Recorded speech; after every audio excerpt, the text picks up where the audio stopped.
তোমরা এখানে বসে আছো কেন গো? কি হচ্ছে তোমাদের?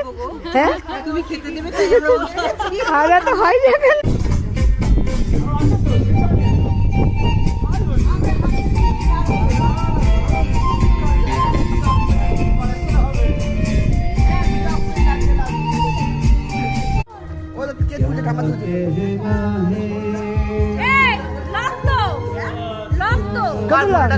তুই না ও জানি না।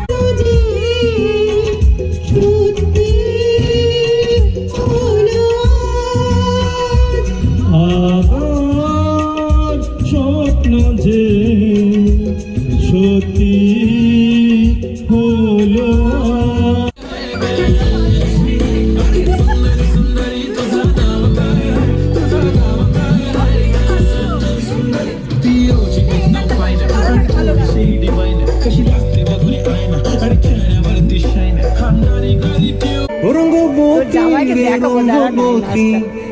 রঙ্গবতী রঙ্গবতী রঙ্গিলা অন্তরে হাবডুবু তোমারি কথা রঙ্গবতী রঙ্গ